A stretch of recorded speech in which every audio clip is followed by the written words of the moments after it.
Bienvenue sur le podcast Mon Budget Zen, le podcast où l'on parle de tes finances personnelles de manière simple, sans cravate et sans jargon financier.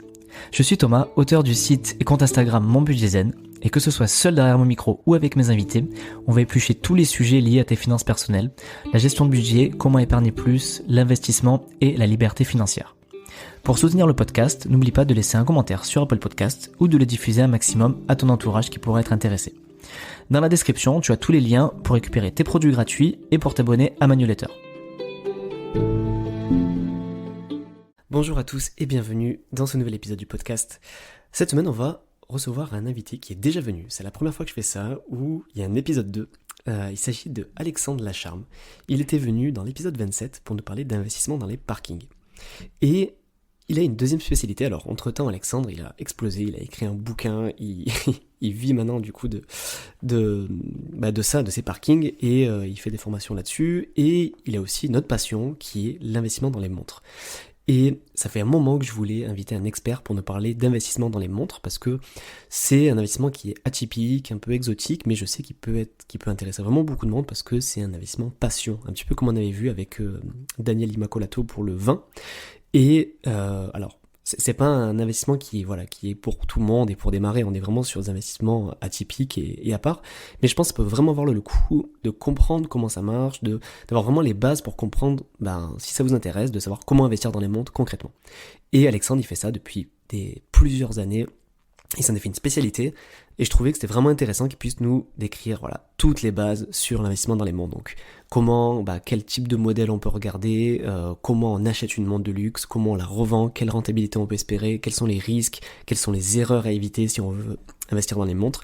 On va décrire tout ça dans cet épisode qui va durer une bonne heure, sur lequel on va vraiment prendre le temps de tout détailler ça pour investir dans les montres. Donc voilà, comme d'habitude, continuez à noter le podcast 5 étoiles, ça aide au référencement, on a déjà plus de 100 notes, donc je vous remercie infiniment pour tout ça, et je vous souhaite une très bonne écoute à tous et à toutes. Salut Alex, comment tu vas ? Salut Thomas, très bien, je te remercie. Super content que tu reviennes, parce que tu es la première personne qui vient une deuxième fois sur le podcast. Donc je suis la première personne, ok, parce que c'est vrai que j'étais venu il y a un peu moins de 2 ans, ou à peu près 2 ans, Ouais, un an et demi. parler d'un autre sujet. On avait parlé parking, exactement. Ouais, parler d'investissement dans les parkings, et puis maintenant on parle d'autre chose, mais ça fait presque 2 ans, le temps passe tellement vite. C'est ça, c'était épisode 26, pour ceux qui veulent checker. Là maintenant on est au combien ? On en est, à l'heure où on enregistre l'épisode, on est au 85, et à l'heure où on va le sortir, on sera pas loin des 88, 89, un truc comme ça. Donc voilà, ça a un petit peu avancé depuis la dernière fois. Alors du coup, Alexandre, aujourd'hui on va parler de montres, d'investissement dans les montres. Et ce que je te disais en off là juste avant, c'est que ce qui est cool, c'est que là, pour une fois, je suis complètement newbie dans l'investissement dans les montres. Je n'y connais pas grand-chose, donc je vais vraiment te poser des questions de débutant. Et si les gens qui nous écoutent sont débutants, ça sera que mieux, parce que je serai vraiment un débutant sur le sujet. Je te propose que pour ceux qui ne te connaissent pas et qui n'ont pas écouté l'épisode 26, que tu te présentes rapidement qui tu es, et voilà, que tu nous racontes un petit peu ton parcours très rapidement.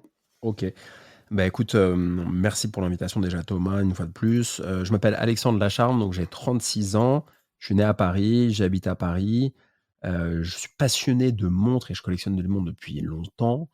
J'ai acheté ma première belle montre en 2007, mais on y reviendra. Donc ça, c'est vraiment un investissement plaisir, mais dans mon activité principale aujourd'hui, j'investis dans les places de parking, c'est l'objet de notre premier podcast, et j'investis maintenant aussi dans les startups.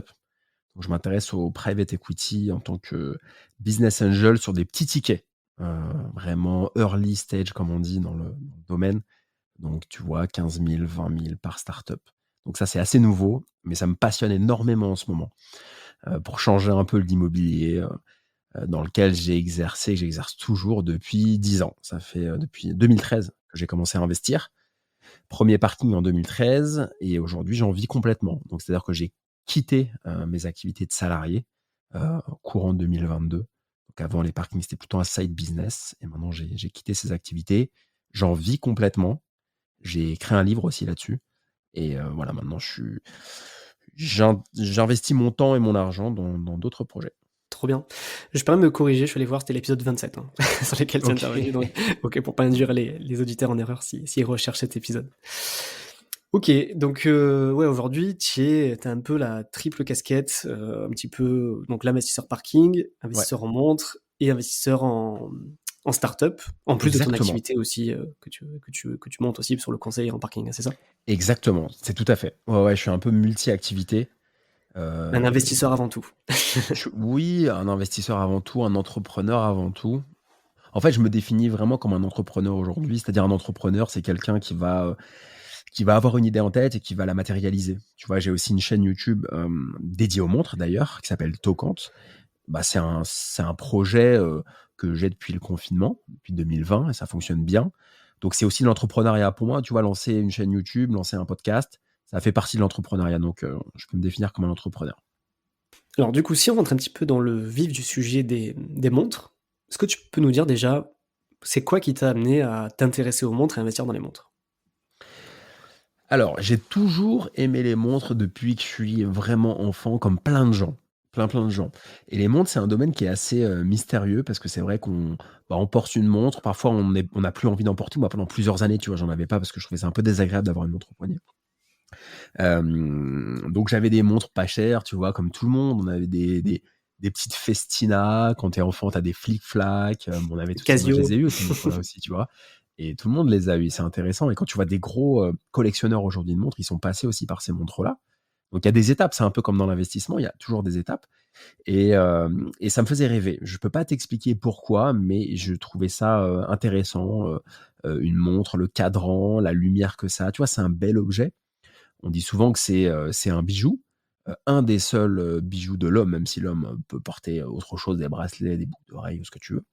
Mais c'est aussi un bijou, c'est un objet qui va se transmettre, c'est un objet souvenir aussi. Parfois, on offre une montre, à l'occasion d'un anniversaire, donc ça rappelle un moment de sa vie.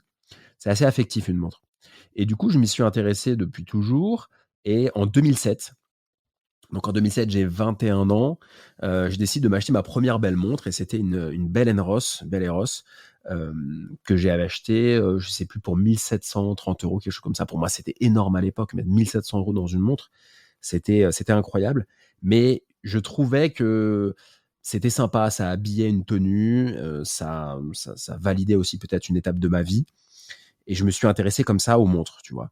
Et puis après, j'allais sur les salons, j'allais voir les artisans, ceux qui font des bracelets en cuir avec des belles poceries, différentes couleurs, des patines.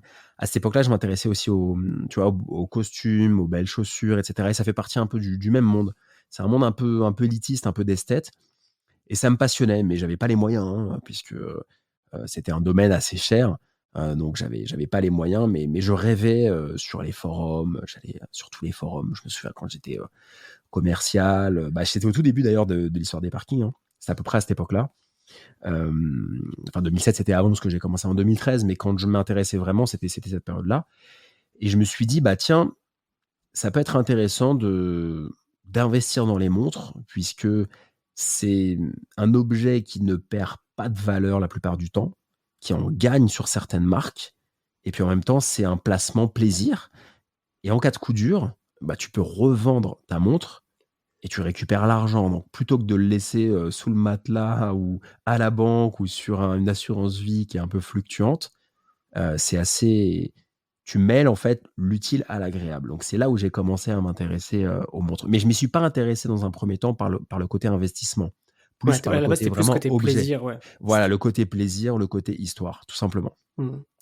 Et quand tu as commencé parce que j'imagine, tu vois, tu dis que que les montres, du coup, ça peut prendre de la valeur.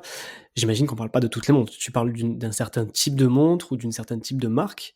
Est-ce que, tu vois, tu as une idée alors sans forcément citer de marque, tu vois, mais à partir de quel montant on peut considérer ça comme un investissement et plus comme un truc qui se dévalorise, quoi? À partir de quel montant on peut considérer ça comme un investissement qui peut prendre de la valeur?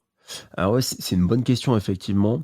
Pour que les gens comprennent bien, effectivement, si vous achetez des montres de grandes séries, de grand public, type, Swatch, je parle pas des séries limitées qu'ils ont fait avec Omega récemment, mais si vous achetez des Swatch, si vous achetez des Casio, quoique ça dépend des modèles, mais des Casio, des montres de grande On va série dire de qu'on grand trouve public, dans ouais. les bijouteries, Mmh. bah, ça prendra pas de valeur. Sauf cas exceptionnel, si c'est une série limitée, par exemple. Ça prendra pas de valeur. Si vous achetez des montres, qui sont un peu des montres «licences» entre guillemets de couturiers type, Gucci, type, Azzaro, Guess et cetera. Ce type de montre qui va être aux alentours de 200, 300, 400, 500, 600 € parfois, voire un peu plus, ça prendra pas de valeur parce que ce sont pas des horlogers. Ce qu'il faut, c'est aller chercher des maisons horlogères, des vrais horlogers. C'est comme un bijoutier, faut aller chercher un bijoutier. Les horlogers, ça va être des manufactures, on appelle ça une manufacture horlogère, qui fabriquent, des montres. Donc soit qui fabriquent la totalité des composants d'une montre, c'est-à-dire le mouvement, le boîtier, les aiguilles, le bracelet, ou soit simplement qui va emboîter, comme on dit, le mouvement en l'achetant chez un fournisseur. Ça, peu importe, c'est un degré un peu plus on y reviendra. Mais disons qu'il faut aller chez un horloger. Donc typiquement, Breitling va être un horloger, Omega, Rolex, Patek, Longines, toutes ces marques-là. Donc on va trouver, pour répondre à ta question, aux alentours de on va pouvoir démarrer peut-être à 1 000 €, parfois un peu moins. Maintenant, il y a des nouvelles marques de niche aussi françaises qui se créent, qui vont sortir des montres, oui, à 3, 4, 500 €, qui seront soit automatiques ou à quartz. Souvent, c'est un mouvement quartz. Mais on peut se faire plaisir, on peut acheter une montre chez un vrai fabricant, chez un vrai horloger, peut-être à partir de 500 €, sans aller vers des marques prestigieuses qui font beaucoup de marketing, comme Rolex par exemple, où là le ticket d'entrée, est supérieur à 6 000 € aujourd'hui. Donc on n'a pas besoin d'investir dans, des montants qui sont de 20 000 € ou quoi que ce soit. Donc ça, c'est une idée reçue, qu'il faut abolir. Donc on peut considérer quoi? À partir de quelques milliers d'euros, c'est faisable, Ouais, quoi? même un peu avant. Je pense qu'on peut déjà commencer à se faire une collection raisonnablement. Si on a par exemple 1 000 € de côté, on peut acheter une belle pièce. Ouais, tout à fait. Et toi, après, de ton expérience, de ce que tu as pu voir, est-ce que tu es capable de dire, grosso modo, hein, sans évidemment promettre le rendement, mais qu'est-ce qu'on peut espérer en termes de rentabilité? Ou qu'est-ce que toi, tu as pu constater en termes de renta sur les montres que tu as pu voir? Donc sur la valorisation, parce que j'imagine que ça dégage pas de revenus passifs, une montre, mais Non, ce serait bien, hein. mais Ah là, ouais, je peux te dire, j'en aurais acheté encore plus. c'est des dividendes de montres. Ça serait bien. Non, ça serait bien effectivement. Donc il y a pas une rentabilité d'un point de vue, effectivement, comme l'immobilier peut en gérer, Ouais, comme n'importe voilà, qui peut en gérer. ou une action. Mais en tout cas, ce qui est sûr, c'est que il y a certaines marques, certains modèles effectivement, qui prennent une valeur très, très importante. Tu prends par exemple une Rolex Submariner, tu as des modèles qui valaient 3 500 € lorsqu'ils sont sortis il y a 20 ans. Aujourd'hui, les mêmes modèles, tu vas les acheter 15 000 € par exemple, sur le marché gris. Donc le marché gris, c'est le marché, de l'occasion, c'est le marché secondaire, ce qu'on appelle le marché gris. En fait, quand tu achètes une montre aujourd'hui, soit tu l'achètes chez un revendeur officiel, on appelle ça AD dans le milieu, ou soit tu l'achètes, sur le marché gris. Donc le marché gris, ça va être par exemple des marchands qui vont vendre des montres révisées d'occasion. C'est le second marché de seconde main. Donc il y a des modèles effectivement, si on prend par exemple Rolex, il y a plein d'autres, exemples, hein, mais Rolex c'est peut-être le meilleur exemple. Tu peux avoir des Submariner qui valaient 3 500 € ou des GMT2, donc c'est un modèle avec double fuseau horaire qui valait 3 500 € par exemple il y a 20 ans ou 25 ans, et aujourd'hui ces modèles, parce qu'ils sont plus fabriqués, parce qu'il y a une grosse demande, donc c'est aussi beaucoup l'offre de la loi Ouais. et de la demande, Et la bah rareté aussi, et la j'imagine. rareté, fatalement ils valent 15 000 € parfois 10 fois plus. En fait, c'est un peu comme l'immobilier, c'est-à-dire que c'est l'offre et la demande. Un modèle qui n'est plus produit, donc la production s'est complètement arrêtée, fatalement, il y a de moins en moins de modèles sur le marché parce que tu as des montres qui se détériorent, qui se cassent et cetera. Donc c'est un peu comme l'automobile. Donc ça fait augmenter, la valeur sur le marché gris, et en fait, plus c'est rare, plus on en parle, plus les gens veulent acheter le modèle. C'est comme pour les voitures. En fait, il faut voir le marché des montres de collection et l'investissement dans les montres comme l'automobile. Comme si quelqu'un achetait, une vieille Ferrari, une vieille Porsche, une vieille Alfa Romeo, ou une vieille BMW sportive. Fatalement, la cote est souvent montante parce qu'il y a de moins en moins de modèles de qualité, et puis il y a une nostalgie aussi, tu vois? On se dit: «Ah tiens, Mais c'est ce que j'allais dire, ouais, c'est la nostalgie en fait. c'est ça, c'est un bout d'histoire aussi que tu as, quoi. C'est un bout d'histoire, en fait, c'est un bout d'histoire. Je te prends un exemple concret, Thomas. Par exemple, aujourd'hui, tu as les montres sont un peu bodybuildées. Les diamètres sont assez gros, c'est très brillant. Tu vois, chez Rolex, par exemple, il y a beaucoup de céramique qui est utilisée, donc c'est très brillant, c'est un peu bling bling.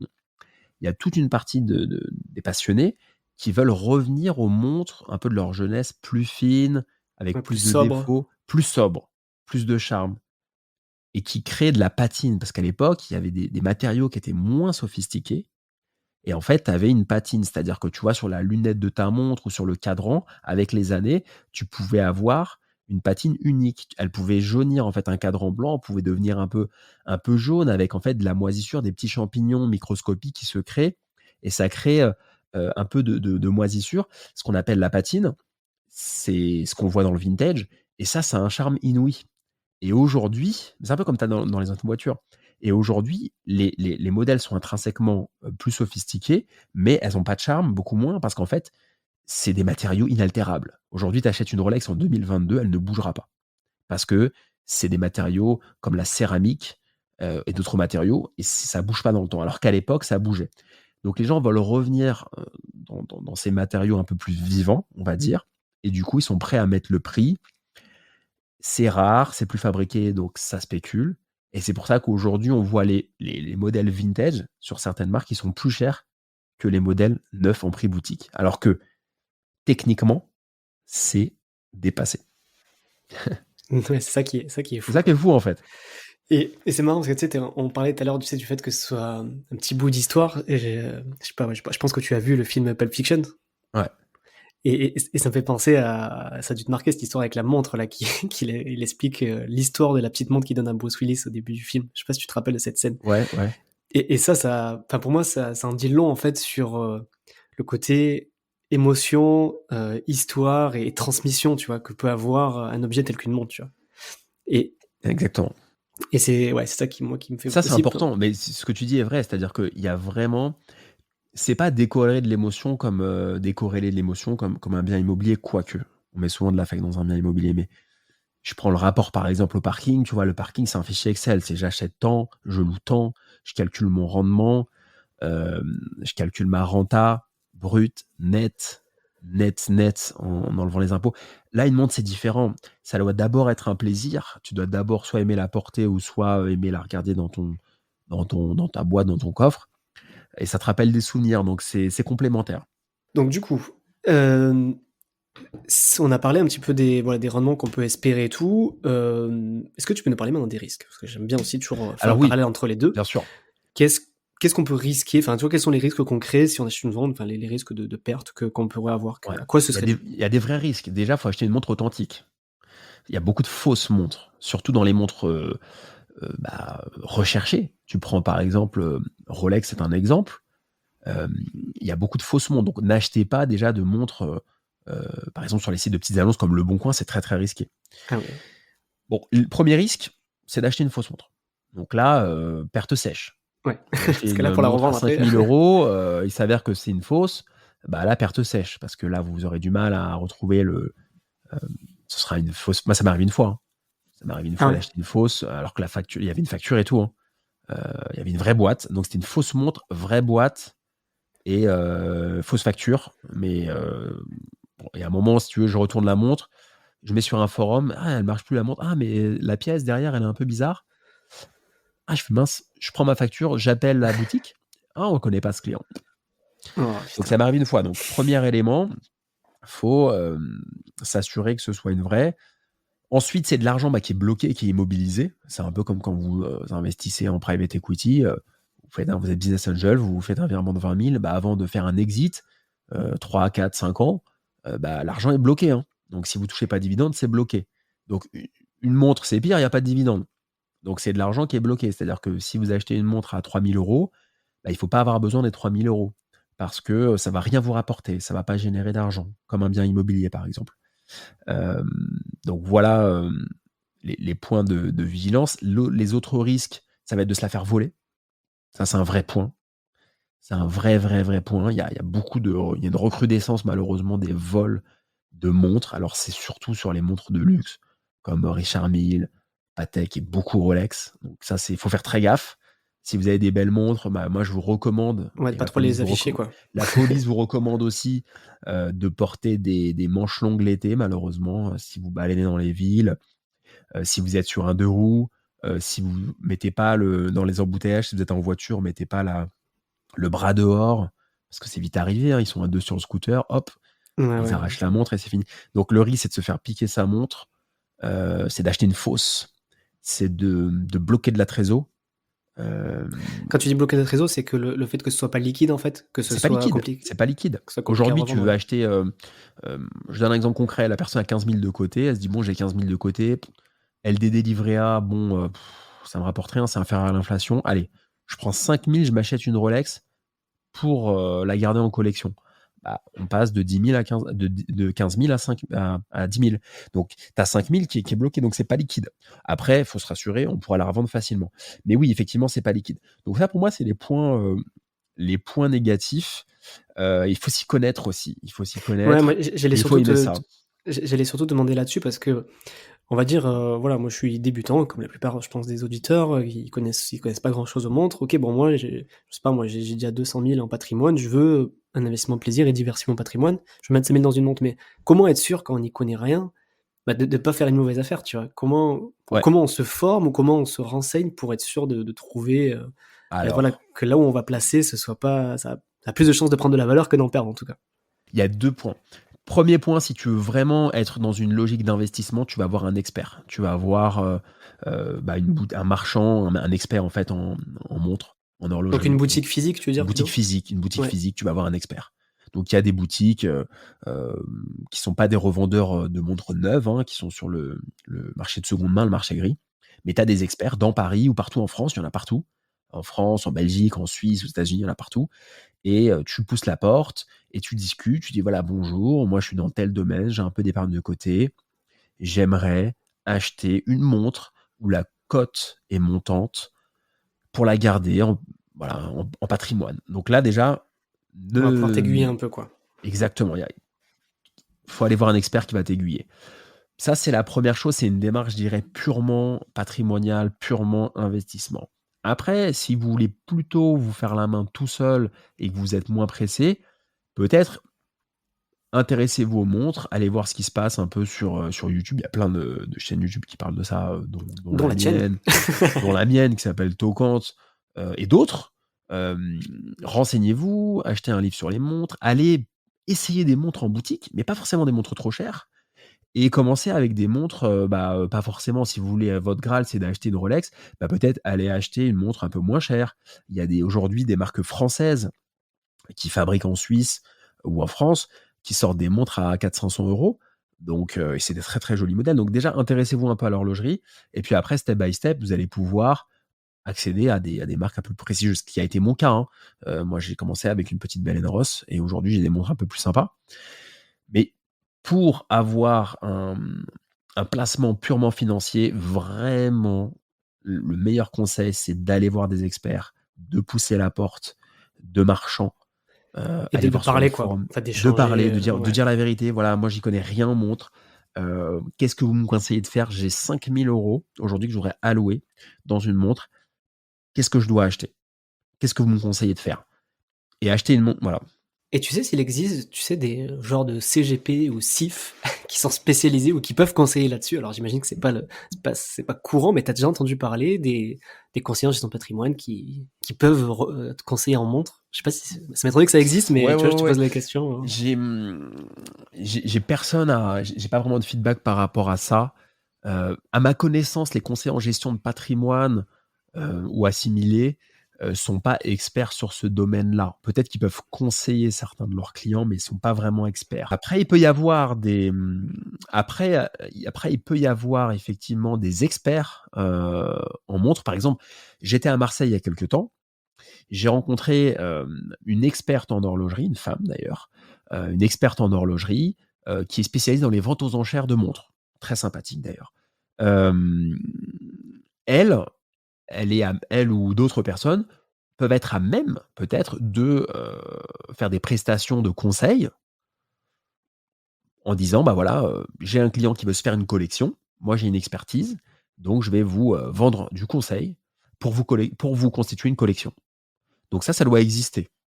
Mais c'est pas clairement identifié, c'est plus du bouche à oreille. Mais je pense que ça existe, d'avoir des prestataires, qui vont vendre des prestations de services sur la constitution de collections de montres. Ça oui. OK. Puis ouais, puis après je pense même il doit y avoir une réglementation, ça va être du bien divers comme la vente de vin, tu vois? Tu sais, tu peux investir dans le vin aussi et c'est réglementé et je pense que ça doit être considéré comme du bien divers, j'imagine, la Oui, montre, oui, quoi. oui, c'est un bien atypique, c'est un bien divers, effectivement. Tout à fait. Yes. Et est-ce que tu sais, alors une question un peu technique et qui se rapproche de la bourse, mais est-ce que tu sais s'il existe des, sortes d'ETF qui suivraient donc où tu achèterais en gros un indice de la montre, enfin une sorte d'indice qui suit le prix des montres, au global et s'il y a la possibilité d'acheter, on va dire si la personne n'a pas envie de s'embêter en fait avec, chercher des montres mais qui veut s'exposer aux montres, est-ce que tu sais s'il existe ces sortes d'ETF ou des trucs indiciels qui permettent de suivre ça? Alors non, ça n'existe pas. À ma connaissance, ça n'existe Ça m'aurait pas. paru trop Non, non. simple. Ça n'existe pas en fait. Ce serait trop beau, hein. Ouais, On peut mais pas ce serait pratique. rationaliser. Ouais, très, très pratique. On peut pas rationaliser à ce point-là et prédire. En revanche, il y a des sites internet. Il y en a qui s'appellent Chrono24. J'ai pas d'action chez eux, hein, mais c'est un gros site internet qui vend de la montre sur le web. Et il y a des cotes. Donc il y a des cotes de montre quand même qui existent. Donc c'est pas du tout un ETF, mais on peut prédire et du moins tracer l'historique de la cote d'une montre. Donc on peut sur internet, par exemple, vous tapez, Rolex Submariner cote, vous allez pouvoir tomber sur des sites internet où vous allez pouvoir voir que telle référence valait, 4 000 € par exemple il y a 20 ans et qu'aujourd'hui elle vaut 15 000 €, sur le marché de l'occasion. Sa cote est de 15 000 €. Ça dépend bien entendu de son état. Ça dépend aussi si elle est ce qu'on appelle full set. Full set, ça veut dire avec la boîte, les papiers, les papiers, la facture et la carte de garantie. Donc si elle a tous les documents, la montre peut valoir 20 de plus. Alors que si la montre est seule, elle vaut moins cher, tu vois? C'est un peu comme un appartement. Quand tu loues un appartement avec un locataire, c'est moins cher qu'un appartement nu. Bah, là, c'est l'inverse. Là, si elle est full set, c'est un peu plus cher. Mais il y a pas d'ETF. C'est un très bon point ce que tu dis. Peut-être que ça va se développer, hein. Peut-être qu'un jour ça viendra, ouais. Moi, je pense que ça il se passe quelque chose sur l'horlogerie. Moi, je le vois, j'ai une grosse traction, sur ma chaîne YouTube de montres et il y a un vrai engouement surtout de la part des jeunes. Parce qu'en fait, le problème des montres, c'est que pendant longtemps, ça a été un domaine assez perçu comme élitiste et un peu poussiéreux. Tu sais, investir dans les montres, c'était vraiment, peut-être que tu as cette image-là aussi, moi je l'avais aussi et plein de gens l'ont. Tu sais, c'est un domaine un peu comme, la philatélie, c'est comme les Ouais, timbres. c'est ça, j'associe un peu ça à ça, tu vois? Un Ouais, peu un truc pour un peu d'une autre génération ou un peu pour, exactement. ou alors pour des gens qui ont vraiment un énorme patrimoine et qui se disent: Voilà, «Bon voilà, c'est élitiste. je vais diversifier parce que, bah, voilà, Exactement, pour». c'est exactement, c'est le problème de l'image que ça a.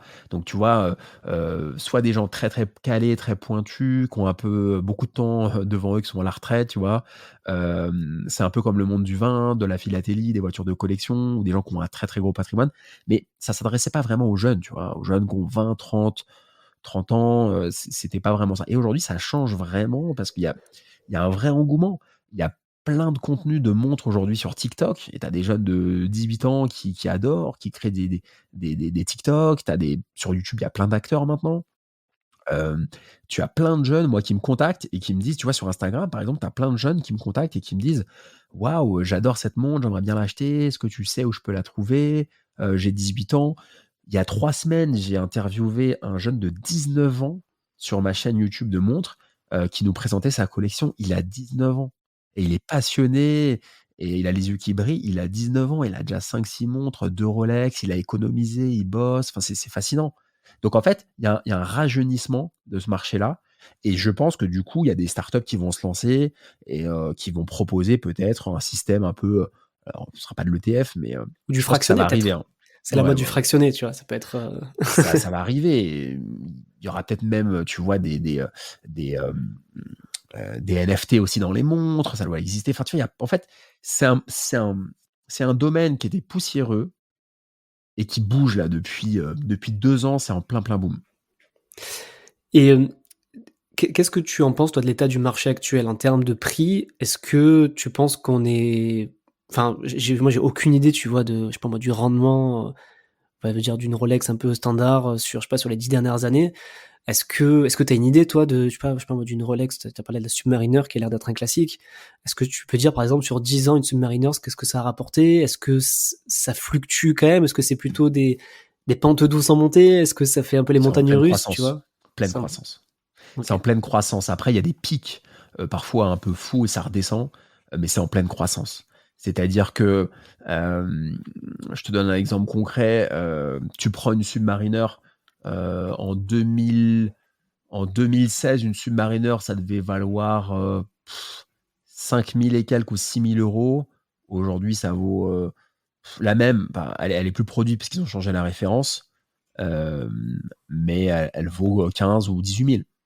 Ah Tu ouais, vois, c'est en pleine c'est croissance. genre un x3 Je te quoi. prends un exemple, un des meilleurs exemples, ça va être la Rolex Daytona. C'est un chrono en fait. Euh, c'est un chrono mythique de chez Rolex qui s'appelle la Rolex Daytona. Une Daytona, ça vaut 13 000, 13 009, je crois, ou ils sont peut-être passés à 14 000 en neuf, en acier, je parle. Mhm. Et sur le marché de l'occasion, c'est 3 fois le prix, tu Ah vois. ouais, putain. Et on a même eu un pic l'année dernière où tu avais des Rolex Daytona, donc le modèle à l'époque valait 12 400 euros, 12 400 euros neuf. Maintenant, il a augmenté parce qu'en fait, le problème de Rolex, comme plein de marques, c'est que tous les ans, ils augmentent entre 5 et 7%. C'est incroyable. Ils ont tellement de demandes. Bref, c'est fou. Ouais. Mais du coup, quand il valait 12 409, prix boutique, donc introuvable, liste d'attente sur 10 ans. Donc, Ah ouais. impossible de trouver une Rolex. Liste d'attente sur 10 ans minimum. Maintenant, ils prennent même plus de liste d'attente tellement il y a de demandes. Et du coup, ce modèle-là, bah, tu le retrouvais sur le marché gris le lendemain, donc sur Internet, à 45 000 euros. Waouh. Donc la personne arrive à l'avoir pour 12 400 euros à l'époque, par des relations, par un coup de chance, par une longue liste d'attente, par je ne sais quel billet. Le lendemain, il la met en ligne à 45 et ça partait. Donc là, ça a baissé un peu. Là, c'était vraiment une bulle complète. Là, ça a baissé un peu. Il faudrait que je regarde là aujourd'hui, mais peut-être qu'on est descendu à 30, 35. Mais Rolex est une marque qui est détesté par beaucoup de gens parce que ça véhicule le bling-bling, l'ostentation, etc. Moi, je porte pas de jugement de valeur si c'est bien ou pas, mais en tout cas, c'est une des marques comme Patek, par exemple, ou Audemars, mais surtout Patek et Rolex, qui a une croissance folle. Et quand tu achètes une Rolex, si tu arrives à l'acheter au prix boutique ou même sur le marché gris, tu peux être quasi sûr que, la cote va augmenter et que tu gagneras de l'argent sur la durée. C'est incroyable. Il y a des modèles. Tu as une Rolex Submariner de la Comex. La Comex, c'est un groupe de plongeurs de Marseille, mythique à Marseille. Ouais, je les connais bien. Tu connais, tu vois, la Comex, il y avait une série Submariner, ils ont arrêté le partenariat, mais à l'époque, avec la Comex. Et faudrait regarder, tu vois, mais les Subcomex, à un moment, c'était passé à 50 000 euros. Après, plus de 100 000 euros. Et tu vois, là, si je regarde maintenant, ça va être dingue. Aujourd'hui, une Subcomex, je vais te dire tout de suite, 90 000, 103 000, 82 000, prix sur demande, voilà. Alors que c'est des modèles au départ qui valaient pas grand-chose. Enfin là, c'était une série spéciale pour eux, mais le modèle idem dans le commerce, c'était aux alentours de 3 000 euros. Et tu vois, ça vaut 100 000, donc c'est exceptionnel, la Ouais, Comex. ouais, là on est sur un produit aussi, Là, on j'imagine, est sur un ultra produit atypique exceptionnel. et ouais, Mais c'est un exceptionnel. produit d'investissement. C'est-à-dire que ceux qui ont acheté une Comex il y a 10 ans qui valait 40 000, bah, aujourd'hui, elle vaut 100. Donc, ceux qui sont allés voir des experts qui ont des boutiques, qui leur ont dit, acheter une Comex, ça va exploser, ils l'ont peut-être acheté 40, mais aujourd'hui, ils peuvent la revendre 100. Donc, c'est quand même un bon Mmh. placement. C'est clair. Et du coup, si on parle un peu plutôt pratico-pratique, comment on fait? Est-ce qu'il y a des sites, est-ce que tu recommanderais plus d'aller sur des sites internet, des applis ou plutôt des magasins pour acheter des montres? Qu'est-ce qui te paraît Ouais. le mieux pour démarrer? On peut faire les Faut 3 aller ou dans un magasin. Faut aller plutôt dans un magasin? magasin, voir un expert. Faut pas acheter en ligne. Donc, n'achetez pas en ligne sur des sites. Je parlais de Chrono 24, il peut y en avoir d'autres, mais n'achetez pas en ligne parce qu'il peut y avoir du faux sur Chrono 24. Il faut être assez expert. Surtout pas Le Bon Coin. Ouais, Il y j'imagine. a, sur Rolex, Le Bon Coin, je dirais qu'il y a, allez, 3 arnaques sur 4. C'est toutes des fausses. Ah ouais. Toutes des fausses. Donc surtout n'achetez pas sur les sites les petites annonces entre particuliers parce que ce sont des fausses. C'est parfois des montres qui ont été volées aux poignets de gens. Ils vont acheter ensuite des boîtes. Ils vont mettre sur Le Bon Coin 75016, etc. des belles adresses. Et en fait, ce sont des fausses. Donc n'achetez pas vraiment. C'est la pire des idées, c'est faire ça. D'accord. Et en plus, pour pas se faire déceler, ils mettent quasiment le prix de ce que ça vaut réellement un petit peu moins parce que Un petit peu s'ils moins cachent les cher, prix, ouais, ils ouais. vont se faire identifier. Donc ils sont assez malins sur le pricing. Donc ça, c'est non. Donc effectivement, allez dans une boutique, sans acheter tout de suite, hein, juste en vous renseignant et intéressez-vous, au sujet, quoi. Faut vraiment pratiquer. En fait, la montre, faut ressentir l'émotion. Faut aller dans une boutique, faut la passer au poignet, faut, faut poser des questions. Il faut vraiment ça se pratique et après vous allez commencer à vous y intéresser et c'est la meilleure des choses. Mais il y a pas d'application, qui propose, d'investir dans les montres, au moins d'acheter des montres physiques. Peut-être qu'on pourrait acheter des fractions de montres, comme il disait, avec, exactement. N'allez pas sur les sites de petites annonces entre particuliers, ça je vous le déconseille. Vous pouvez aller sur des forums aussi, il y a des forums spécialisés, dans les montres qui sont assez pointus, ça peut être pas mal, mais il faut être assez expert quand même et parfois ils vous les envoient, vous achetez, puis ils vous les envoient, donc je vous déconseille enfin, par définition, n'achetez jamais une montre que vous n'avez pas vue. Ni Et c'est porté. ça le problème des sites internet. Ouais. Si vous achetez en ligne, vous ne voyez pas la montre. Donc en fait, vous faites un virement ou alors vous payez après, peu importe, mais la montre, elle arrive chez vous, vous ne l'avez jamais vue. Donc après, ça veut dire que si elle convient pas, faut la réexpédier, se faire rembourser, je ne sais quoi, en fonction des Ouais, pour peu qu'il y différentes ait des politiques soucis des sur la c'est livraison, des machin, soucis. ouais. Donc si vous voulez éviter les soucis, baladez-vous. Baladez-vous, allez dans des boutiques où vous voyez des montres neuves, essayez-les. Et puis aller dans des boutiques aussi où il y a des montres, d'occasion, de collection et essayez-les. Et visez des marques, où il y a un potentiel important de plus-value effectivement à la revente. Donc ça va être, des marques Omega, Rolex, Patek, Omega beaucoup moins que Rolex d'ailleurs, mais bon, Patek, c'est hyper compliqué à trouver, mais Rolex, par exemple, c'est un très bon, un très bon exemple. Le problème de Rolex, c'est qu'on quasiment, aujourd'hui, on ne peut plus acheter de montres Rolex en boutique. Parce qu'en fait, c'est que des modèles d'expo. Faites l'essai. Allez dans une boutique, dites voilà, bonjour, je voudrais acheter ce modèle-là. Donc, même si vous avez les moyens d'acheter une montre à 7000, on va vous dire, bah non, c'est un modèle d'expo ou qui est réservé à un client.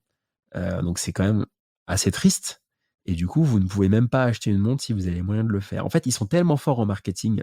Ouais, il crée l'effet de Ils sont rareté et de là là, je vous dis un petit tips vraiment, la meilleure marque à étudier d'un point de vue marketing, c'est Rolex. Ils font du sponsoring, ils dépensent des millions d'euros en sponsoring pour ouais, sponsoriser en les plus pub grands et tout, athlètes. On voit ouais. Federer dans le tennis, on voit la Formule 1, on voit l'équitation, voilà, bon, ils sont hyper forts. Ils associent leurs montres à des exploits. Et il crée la rareté, en fait. Et du coup, on ne peut pas acheter une montre quasiment. Il faut être déjà client en liste d'attente, et cetera. Mais c'est fascinant, en fait. Donc, pour répondre à la question, allez sur le terrain, essayez les montres, mais n'achetez jamais en ligne, du moins au début, quoi. Ouais, et encore moins sur les sites entre particuliers. Surtout pas. Alors là, je peux vous Ouais, dire que vous allez vraiment vous faire arnaquer. Il y a 4 chances sur 5. Vraiment, le faites pas. OK. Le message est bien passé. Moi, je l'ai fait, je me suis fait avoir, hein. J'ai acheté une Panerai, sur Le Bon Coin un jour, j'y connaissais pas grand-chose à l'époque, c'était un peu au début, je prends un café, la personne arrive, je paye, sympa et cetera et c'était une fausse, hein. Donc il y a aucun Ah recours, putain. donc j'ai perdu, Alors que le mec, tu l'as vu en vrai en plus et tout, quoi. et je l'ai vu en vrai, il était un peu bizarre quand même, un peu speed, un peu stressé, mais bon, il était très manipulateur, donc il est arrivé bien habillé, il m'a offert le verre, très, très Ah oui, malin. manipulateur. Ah, très malin. Non, c'est pour moi, et cetera. Donc il m'a mis en confiance et il s'avérait que c'était une fausse. Donc vraiment, c'est un très, très mauvais plan et pour démarrer, peut-être qu'il vaut mieux acheter une montre neuve, parce que comme ça, vous êtes sûr déjà de l'authenticité, parce que fatalement, quand on achète une montre d'occasion, bah, il y a un potentiel de risque plus important que ce soit faux que neuf. Neuf, ça vient de la boutique. Voilà. Ouais, t'as surtout des moyens de te retourner en cas de problème, quoi. Exactement, Parce que tout à fait, tout à fait et puis tu es sûr de l'état, tu es sûr que parce que d'occasion, bon, est-ce que le marchand a vraiment fait la révision dans les règles? Je ne sais pas. Est-ce que le marchand a vraiment utilisé, a changé les pièces qui viennent de l'usine ou il a utilisé des huiles pour les mouvements, il a fait une révision un peu maison avec des produits qui sont pas recommandés par la marque? Je ne sais pas. Tu vois ce que je veux dire? Donc c'est exactement en fait, c'est exactement comme quand vous achetez une voiture. Vous voulez changer de voiture, vous achetez une voiture chez le concessionnaire, neuve, bon, bah, vous êtes sûr, il y a une garantie, ça sort de l'usine et cetera. Vous achetez, une voiture dans un garage non officiel, multimarque, bon, voilà. Ouais, bah, écoute, ouais, le message est bien passé en tout cas.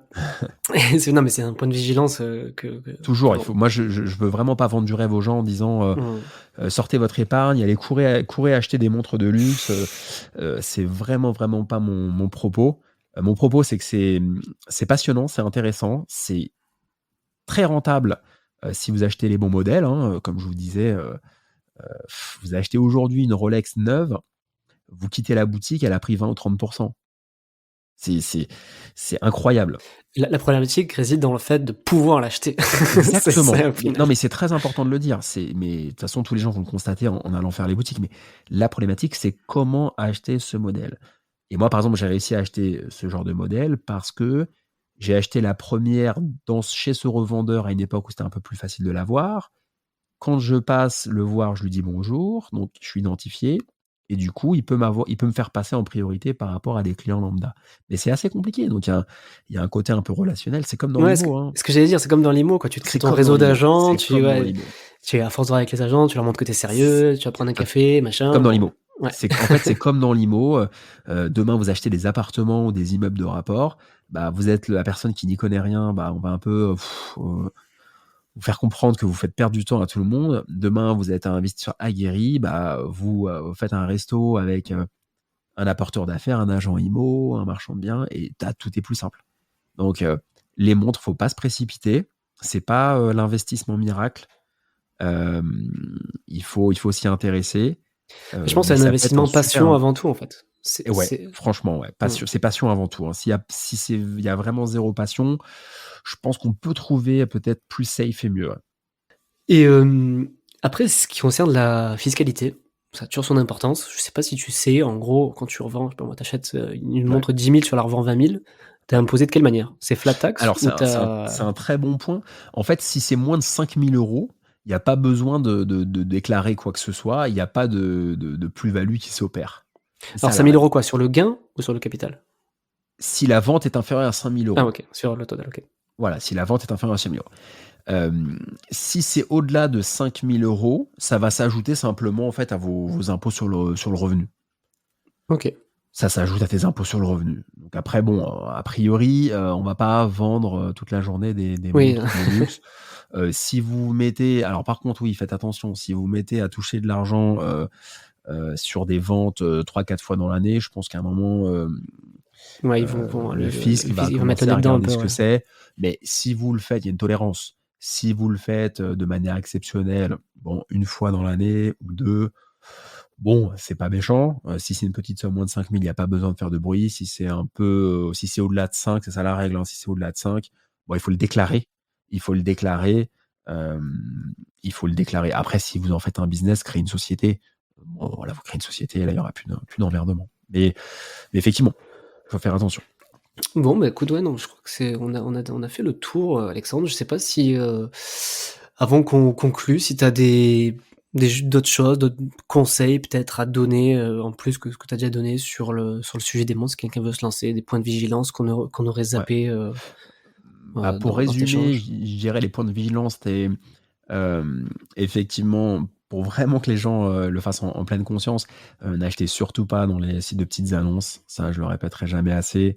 C'est de l'argent qui n'est pas liquide. Faites attention à quelle marque donc pas liquide, ça veut dire que c'est de l'argent, bah, il faut pas en avoir besoin pendant quelques années. Surtout que le problème, c'est qu'au début, on pense faire un invest. Moi, ça m'est arrivé plein de fois. Je me dis: «Ah tiens, je vais faire un invest sur cette marque sur ce modèle-là, qui prend de la valeur et je la revendrai». Sauf qu'il y a un problème, c'est que, tu te mets à tomber amoureux de ta montre, donc tu veux plus la revendre.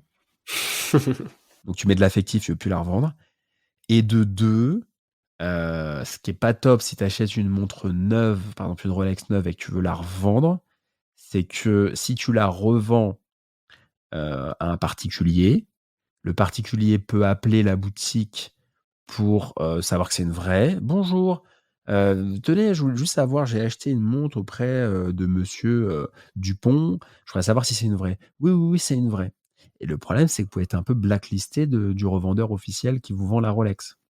Parce qu'il va vous dire: «Attendez, c'est tellement difficile de pouvoir obtenir une Ouais, et Rolex. toi, tu veux la Je vous revendre, vends des Rolex et vous les revendez derrière en faisant une culbute, mais en fait, vous en faites un commerce».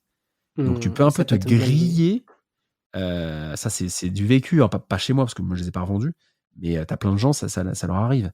Donc tu peux un peu te griller. Donc là, la relation de confiance qui se crée entre la boutique officielle et toi, elle est rompue. Donc Ouais, ça c'est important de comprendre aussi, c'est ouais. très, très important. Donc faire des culbutes, sur de la montre neuve, sur des marques très, très, convoitées, c'est un coup à se faire griller, à être blacklisté du revendeur. Donc évitez. Bah, voilà, mon conseil, c'est si vous aimez bien les montres, faites-vous un plaisir, mais je ne mettrai pas en priorité ce type d'investissement. Pour moi, on ne peut pas percer, on ne peut pas, entre guillemets, j'allais dire devenir riche, mais on ne peut pas vraiment exploser avec une stratégie pour moi d'investissement dans les montres au départ. C'est plutôt quand on a commencé à faire quelques investissements, par exemple dans l'immobilier, dans la bourse, et qu'on a envie de se diversifier sur un investissement plaisir, là oui. Mais vouloir s'enrichir, voilà, c'est le bon mot, vouloir s'enrichir par opportunisme en investissant dans les montres uniquement, je trouve que c'est un peu risqué. C'est pas top. C'est mon point de vue, après ça n'engage que moi, mais avec l'expérience que j'en ai, je pense que c'est un investissement complémentaire et je vous conseille de ne pas dépasser 10% de votre Du patrimoine patrimoine, ouais. investi. Ouais, 10% Ouais, max. Voilà. comme souvent, j'ai envie de dire, sur les investissements un peu atypiques et Atypique, exotiques, ouais. c'est 10%. Faites pas all-in, quoi. Faites pas all-in dans de la Rolex ou de la je ne sais quoi. Si vous avez un peu de trésor dormante, vous êtes avec votre homme, votre femme, votre homme, peu importe, vous baladez, vous voyez une jolie montre. C'est la cote est croissante, c'est un beau modèle, ça vous plaît, faites-vous plaisir, vous la portez. Et puis si un jour vous avez envie de financer autre chose, bah, vous la revendez, mais pas plus de 10%. Voilà, c'est important n'y allez pas tête baissée, quoi.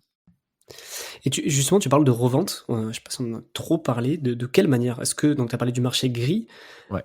pour revendre sur le marché gris, comment tu fais concrètement? Est-ce que tu as des sites internet? Est-ce qu'il faut repasser par des revendeurs? Ah bah Comment tu ça, c'est un fais? très bon point. Je suis content que tu poses la question. C'est un très très bon point parce que c'est vrai que quand on achète sa montre et qu'on a fait un bon investissement, on achète sa montre par exemple 5 000 aujourd'hui, 2 ans après elle vaut 10 000 parce qu'elle est plus produite ou elle est très rare, elle vaut 10 000. On se dit bah tiens, chouette, je vais la revendre. Comment on fait? Alors, soit vous la revendez auprès d'un particulier, mais là, il faut vraiment avoir confiance et il ne faut pas passer par les petites annonces. Il faut plutôt passer par des forums spécialisés. Donc, il faut avoir confiance. C'est un peu risqué. Potentiellement, on peut vous faire agresser. Enfin, il y a eu des histoires comme ça, donc faites gaffe. Moi, je ne recommande pas. Le mieux, c'est d'aller voir un marchand, point de vente physique. Vous allez voir un marchand du marché gris, un marchand du secondaire. Alors, si vous allez voir une boutique qui vend du neuf, ils ne vont pas vous reprendre votre montre d'occasion. D'accord? Vous allez au Oui. Galeries Lafayette, par exemple, chez IWC, Cartier, Rolex, etc. Vous dites voilà, bon, moi j'ai porté ma montre 3 ans, vous me la reprenez? Ah non, ils vont pas vous la reprendre. Quoique Rolex maintenant met en place, c'est tout nouveau, un système de seconde main pour un peu contrebalancer le marché gris. OK. Ouais, ouais, ils ont compris le truc, ils sont en train de mettre en Bien. place un truc, ils sont très malins. Donc, le mieux, c'est 2 options. Soit vous allez voir un marchand spécialisé Dans la revente d'occasion? dans la seconde main, donc sur le marché gris, vous lui dites: «Bah, voilà, il y a ce modèle-là, combien vous me le reprenez?» Donc eux, ils veulent faire leur marge, donc ils vont vous le reprendre et cetera. Mais au moins vous êtes safe. Vous vendez à un professionnel, Mmh. vous êtes safe. Ou deuxième élément, c'est de le vendre sur les marketplaces, sur internet où on peut vendre sa montre effectivement, mais marketplace où on ne rencontre pas la personne. C'est-à-dire qu'on met en ligne, on fait une expédition à l'international ou en France ou peu importe, mais on ne rencontre pas. Mais ne revendez pas, s'il vous plaît, ne revendez pas votre montre sur des sites de petites annonces en ligne, Mmh. surtout si c'est des modèles, très convoités, des marques très convoitées, c'est pas safe du tout. Donc Et adressez-vous à des et si la personne choisit la solution de la marketplace, est-ce que tu as des ouais. noms de sites? Alors, sans forcément en précisant que tu as pas de lien affilié, hein, mais Tu juste Chrono24. pour info, parce que c'est vrai que si Tu on as part de zéro, Chrono24, tu as c'est le des plus sites gros. un peu Ouais, fiables. Chrono24, ça s'appelle. Chrono24, ouais, ils sont fiables? Chrono24, c'est le plus gros. Oui, c'est fiable. Mmh. Il y a eu quelques cas de fausses, mais extrêmement rares. Mais sinon, c'est un site qui est relativement fiable que j'ai jamais utilisé moi perso. Mais Chrono24, c'est Mmh mh. carré. En plus, ce qui est bien, c'est qu'il y a des petits graphes pour voir un peu la cote des montres, l'historique en fonction de l'année, du modèle. En fait, vous rentrez la référence de la montre, l'année, l'état, etc. Et ça vous montre à peu près, ça vous montre la cote. Et c'est assez carré. Donc, Chrono 24, c'est pas mal. Aller vendre à des marchands du marché secondaire, c'est bien. Ou sinon, dans votre réseau, c'est encore mieux. Je veux dire, si vous avez un petit réseau, la belle famille, des amis du boulot, des amis d'une association, d'un sport, etc., qui aiment bien les montres, bah, vous la revendez entre vous. Mais en tout cas, ne la vendez pas à quelqu'un que vous ne connaissez pas, qui vous contacte sur Le Bon Coin, par exemple. Ça, c'est plus que... ça peut arriver que ça se passe bien, mais globalement, il y a beaucoup de risques, en fait, surtout sur des marques comme Rolex, par exemple, où il y a énormément de hype, énormément de tension, tu vois, beaucoup de tension, de désir. C'est très, très, très, très risqué pour moi de s'aventurer là-dessus. Et, et pour acheter sa montre, j'avais oublié un point aussi, c'est les ventes aux enchères. On peut acheter une montre aux ventes aux enchères. Donc là, c'est intéressant parce que ça a été certifié par des experts, comme la personne que j'ai rencontrée à Marseille, par exemple. Et donc là, on est à peu près sûr de faire une affaire. Puis en plus, il y a l'expérience de la vente aux enchères. Donc après, il faut faire attention sur les frais. Il y a des frais, c'est comme quand vous achetez de l'IMO. Mais vente aux enchères, c'est un point. L'entourage, bouche à oreille, c'est un point. Marketplace comme Chrono 24, c'est un canal aussi. Les boutiques du marché, les boutiques du marché gris, c'est un point. Et les sites de petites annonces ou Facebook, Marketplace, tout ça, faut surtout pas. Enfin, ça tombe de sens, mais je préfère quand même le dire, quoi. Ouais, ok. Non, mais super important qu'on ait abordé ce point parce que c'est vrai que la personne qui veut acheter, elle a aussi envie de savoir comment revendre et je pense que c'est important qu'on. Ça se revend assez facilement. Faut pas s'inquiéter. Alors, faut pas s'inquiéter, ça dépend de la marque et du modèle, encore une fois. Effectivement, si vous achetez demain une Festina, c'est pas une montre de collection, donc vous allez pas la revendre. Si vous achetez une Gucci, etc., ça marche pas non plus. Ça, c'est des montres de créateurs, mais c'est pas des horlogers. Mais si vous achetez une Cartier, une Breitling, une Omega, une Rolex, une IWC ou d'autres marques, vous pourrez la revendre. Donc, par exemple, Cartier, WC, la cote, elle est pas top top, sauf certains modèles. Mais certains modèles d'Omega, toutes les Rolex à 100%, toutes les Patek à 100%, etc., c'est croissant. Après, les modèles en acier, ça se revend plus facilement que les modèles Biton, c'est-à-dire hors acier. Un modèle hors acier, si vous achetez une Rolex Submariner hors acier, il y aura moins de demandes pour le rachat, parce que les gens en France, culturellement, préfèrent l'acier. Si vous allez au Moyen-Orient, si vous allez aux États-Unis, beaucoup de gens portent des montres en or ou hors acier. En France, on aime moins. Tu vois, ça, c'est culturel aussi. Ouais, c'est clair, c'est culturel. Mais si vous voulez pas vous tromper, vous prenez une montre acier d'une marque reconnue, un modèle reconnu, et là, il y aura pas de problème. Mais il y a du côté interculturel, ça dépend, tu vois, sur quel marché tu revends, etc. En France, l'or acier, l'or, c'est vu comme quelque chose de très bling-bling. Ok, c'est bon à savoir aussi. Yes, bah écoute, merci beaucoup Alexandre. Là. On a fait un beau tour, je pense, sur les montres. Je pense que tu as pu bien détailler les grosses bases. Hein. Ouais.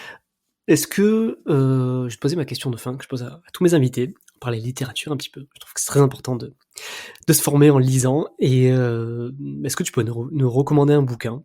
Alors, on pourra parler du tien, mais je trouve qu'on en parle à la fin. Avant que tu ne parles du tien, est-ce que tu aurais un bouquin à recommander?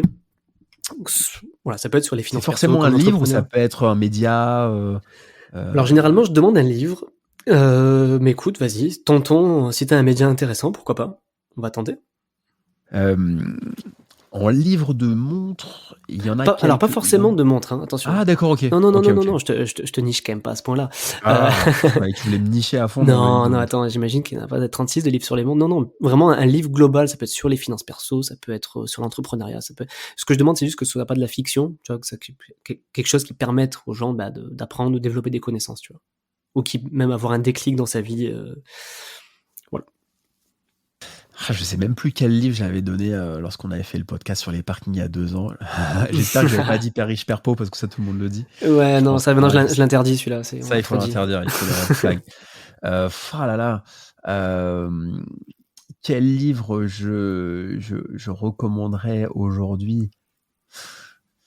J'en lis tout le temps en train de lire des bouquins. Ça peut être le dernier qui t'a marqué. Hein. Le dernier qui m'a marqué... le dernier qui m'a marqué, il y a un livre que j'ai bien aimé, que j'ai lu, c'est pas le dernier, mais c'était cet été. Je crois qu'il s'appelle Gagner de Tim Grover. C'était le coach de Michael Jordan. Donc, c'est un livre Ok, de mindset pur. Je vais te confirmer qu'il s'appelle bien Gagner. C'est un livre de mindset pur qui te ok. montre comment avoir le mindset du winner, quoi. Là, bah, comme Michael Jordan, qui est bon, voilà, pas besoin de le présenter. Et ça, j'ai bien aimé. Donc, c'est très américain, c'est très pushy, c'est très. Mais j'ai trouvé que c'était assez fort. C'était assez fort, assez motivant. Et ça, j'ai bien aimé. Après, des livres de finances perso, j'en ai lu plein, plein. Mais ce livre, il m'a. Tu vois, j'étais en Croatie et j'avais quitté mon boulot il n'y a pas hyper longtemps. J'avais la sortie du bouquin qui était depuis pas longtemps. Et du coup, ça m'a donné le coup de boost, en fait, dont j'avais besoin, quoi, pour Hmm. rebondir. Ok, donc ça s'écrit Gagner, c'est ça? Ça s'appelle Gagner, je te confirme ça, parce que je l'ai lu en anglais. Euh, je vais te confirmer ça. Et tu te rappelles du nom de l'auteur? C'est Gagner, ouais. C'est Gagner, et l'auteur, il s'appelle Tim, Tim, plus loin Grover, Grover. Ouais, Tim Yes, Grover, Gagner. Il est pas mal, ce livre. nickel. Bah écoute, ce sera mis dans la description J'ai pas aussi. donné mon livre, tu vois. Ouais, mais c'est le moment, c'est le moment. On va parler de toi maintenant, Alexandre. Alors dis-moi où on peut te retrouver et que tu nous dises un petit mot aussi sur ton livre. Bah écoutez, vous pouvez me retrouver. Alors sur la partie montre investissement, c'était ce qui nous intéressait aujourd'hui. J'ai créé une petite chaîne YouTube qui grossit. Il y a 4100 abonnés là, qui s'appelle Tocante. Tocantes. Donc Tocante. En fait, Tocante, ça veut dire montre en argot. Une tocante, c'est un mot un peu vieillot qui veut dire montre en argot. Euh, Tocante, c'est sur YouTube principalement. Donc tous les dimanches, je mets une vidéo. C'est sur Insta et TikTok aussi. Et il y a un bel engouement. Et en fait, le concept, c'est justement, c'est un peu ce que j'ai essayé de faire dans l'épisode, c'est vulgariser les montres. Et tu vois, euh, la promesse, c'est je dépoussière l'horlogerie et j'enlève le côté snob. Tu vois, voilà, je dépoussière, j'enlève le côté un peu élitiste, un peu vieux riche élitiste blindé, et je donne un côté un peu plus Un funky. petit coup de jeune, là, Un un petit petit coup de coup de frais. jeune et en fait, vous irez voir, ça va vous faire marrer. Et en fait, j'ai une caméra, j'ai la caméra un peu en mode vlog et je vais voir les gens chez eux. Tu vois, là, par exemple, j'étais à Marseille il y a pas longtemps chez un jeune qui fait du vintage. Là, hier, j'étais encore tourné un épisode avec quelqu'un qui a 25 ans, qui fait des montres à face de lune magnifiques, qui part de rien. Et en fait, l'idée, c'est quoi? C'est de montrer le côté un peu funky. Donc, on se tutoie. Il n'y a pas 36 caméras, tu vois. Je veux pas un setup trop léché.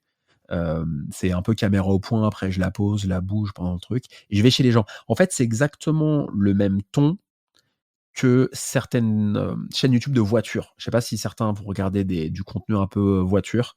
Et il y a deux, trois, je ne veux pas les citer, mais il y a deux, trois YouTubeurs énormément d'abonnés et qui sont un peu dans ce délire-là, à la cool, salut les gars, aujourd'hui, machin, je suis dans ce délire-là, et ça n'existait pas dans les montres.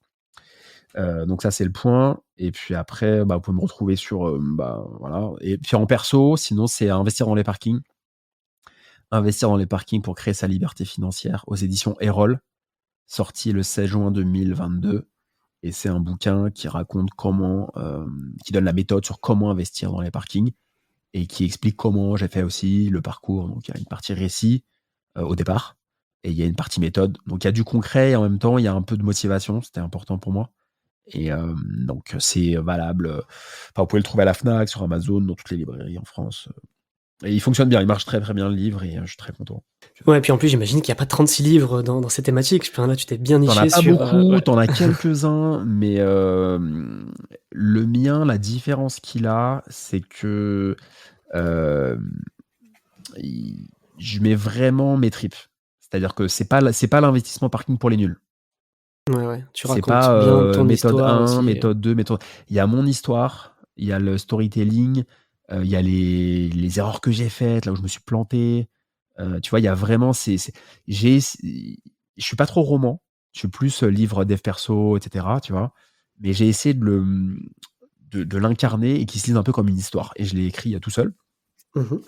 sans co-auteur, sans solliciter ma communauté. Et je l'ai écrit un peu comme je ferais un disque. Je suis allé à la campagne, je me suis isolé. Et j'ai dit, vas-y, maintenant tu dis tout, tu racontes tout, Tu tu craches joues le tout. jeu, tu fais entrer le loup dans la bergerie des concurrents, tu te scies la branche sur laquelle tu t'es assis, et tu racontes tout, tu donnes toute ta méthode. Et j'ai tout fait. Et j'ai joué le jeu à 1000%. Et bah écoute, j'ai des bons retours. Ah, trop bien. Trop bien. Et puis, si vous voulez avoir un avant-goût, épisode 27 de ce podcast-là, et t'en dis déjà pas mal, et ça permettra aussi de montrer la valeur que tu peux apporter sur un podcast. Donc, sur un livre, je doute pas que la valeur sera bien plus importante. Allez écouter l'épisode que j'ai fait avec Thomas. Franchement, c'était un super épisode, je me souviens. Et on a vachement progressé tous les deux entre-temps. Et vraiment, ce sera complémentaire avec l'épisode d'aujourd'hui. Yes. Je pense que je mettrai les liens en description de tout ça, de ton bouquin, de tout ça. Ok Alexandre, ben écoute, on a fait 1 heure, on est très bon, on a bien respecté le timing. Pour une fois, parce que la dernière fois, je me rappelle, on avait explosé le timing. Donc merci beaucoup à toi Alex. Et, je te dis à très bientôt. Et puis bon, si vous voulez le retrouver, si je dis pas de bêtises, Alexandre Lacharme sur Insta aussi, on peut te retrouver sur Alexandre Lacharme sur Insta en perso. Et puis Tocante pour la partie monte, mais c'est Alexandre Lacharme si vous voulez voir la plupart des choses. Yes. Bon, merci beaucoup Alexandre, et puis à bientôt peut-être pour un épisode 3 sur un autre sujet, qui sait. Avec plaisir Thomas, c'était un plaisir, merci à toi. Allez, à bientôt, salut. À bientôt.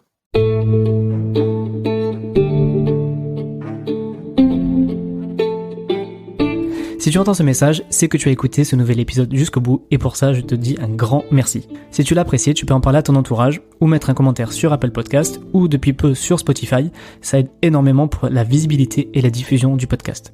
N'hésite pas également à me dire quel sujet tu aimerais que j'aborde, ou me recommander un invité pour les prochains épisodes. Pour ça, dis-moi-le sur mon compte Instagram, monbudgetzen, ou alors à mon adresse mail contact@monbudgetzen.com. N'oublie pas que dans la description, tu as tous les liens si tu veux aller plus loin, et notamment récupérer tes cadeaux gratuits.